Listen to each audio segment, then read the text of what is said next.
What's up, family, friends, and community? We are in Metal Labs right now today. My name is Dalonte, and let's introduce everybody here. We got some special guests today, and yeah, let's talk about our cool people we got here today. All right. How's everybody doing? My name is Dr. Ron Garrett. I serve as Director of Reentry Health Services and Supports for Metalworks Behavioral Health. How y'all doing today? My name is Quinten Carter. I am the Director of Community Engagement here at Metalworks Behavioral Health. And my name is Maya Carter. I serve as the intake coordinator here at Metalworks Behavioral Health. Okay, perfect. Dr. G, do you mind introducing what the segment is specifically today? So, we're going to be giving an introductory session on family reunification. And as I introduce myself as Dr. Ron Garrett, for 20 years I was known as inmate number 1039005 because I served 20 years in the Georgia Department of Corrections. And during that time, I encountered a number of men who definitely needed some form of behavioral health care supports and services, but who were very reluctant to engage in those services. So this segment is going to be a little bit about why that is so and how we can implement some strategies to help those individuals. So Ms. Maya, if you would share with us, why do you think men in general, African American males in general, are reluctant to engage in behavioral health care services? I feel like it could be for a number of reasons.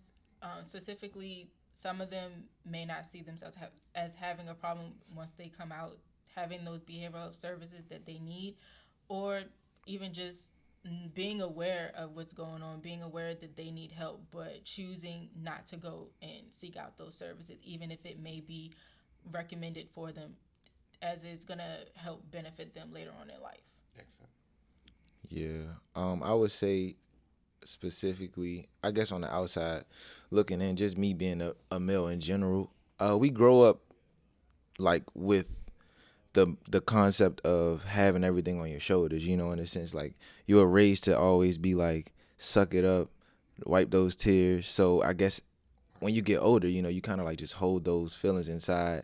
As a grown man, you don't know how to, voice that or channel that energy. And, you just out here in the world where you just internalize everything. So I think, yeah, that's my main thing.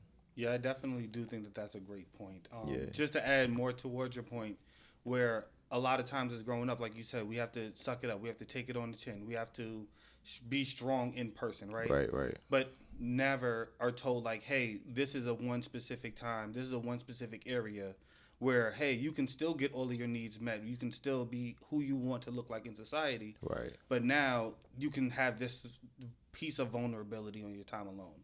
Yeah. Yeah.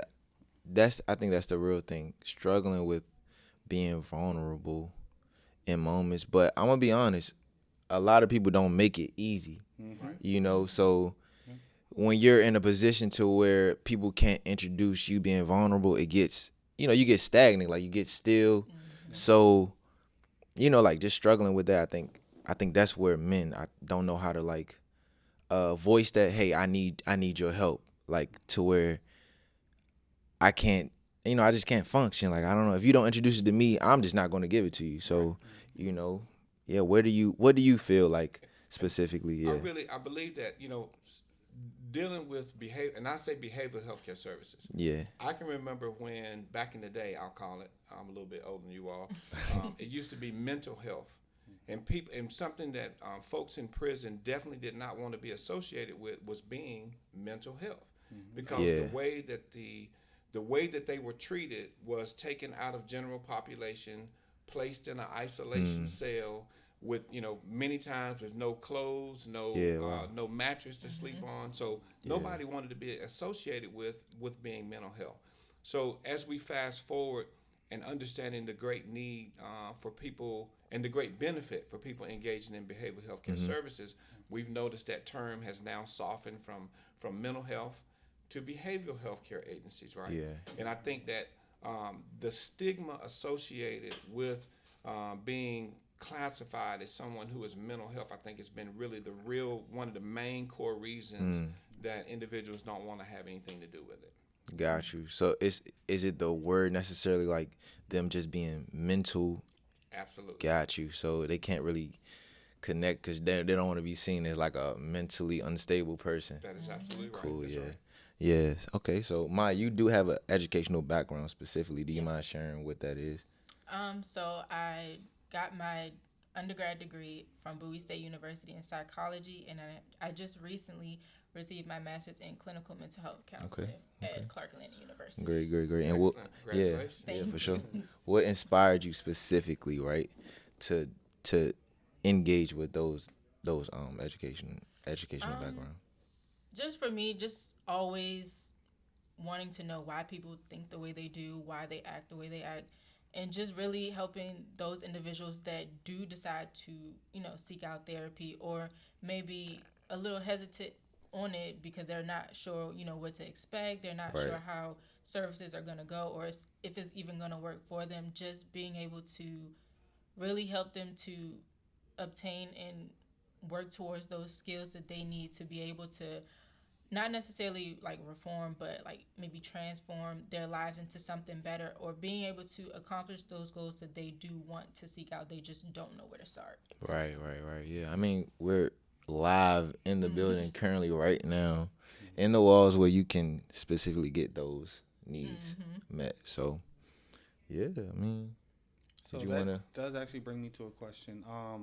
So I know that there's a lot of different modalities, different types of therapy out there. A lot of people try different things to see like what's their niche. What would you say that your favorite modality of therapy is? So I actually have two. It's a person-centered approach, which for me I like because I'm meeting the client where they are. I'm not pressuring them. I'm not rushing them to do anything. I'm literally letting them lead the session, letting them lead the services. But also cognitive behavioral therapy, which kind of ties back into what I said before as far as why people are thinking the way they do, and it's kind of showing in their behaviors and their actions thus far and how they choose to interact with people or just interact within their environments overall. Awesome, awesome. So I know that you're also new here to MetaWorks Behavioral Health, and since you've been here, you've you've seen the fact that we work with a lot of Adlerian concepts. Yes. How is it different working coming from like your favorite modality to working within under an Adlerian concept now? Um, I don't feel like it's a big adjustment for me because they kind of still tie in because here we're working with those reentry clients, helping them to gain those skills that they need to be able to accomplish, any life goals that they have, or just being able to come back into society and be able to move forward. And that still kind of ties in even with a person-centered approach because yes, we want them to accomplish those goals, but we're still meeting them where they're at. But we're also, as far as even with therapy, talking to them about, what led them to that place where they did end up in the prison system or just, and then how they're going to be able to move forward as far as preventing them from being able, like preventing them from going back basically.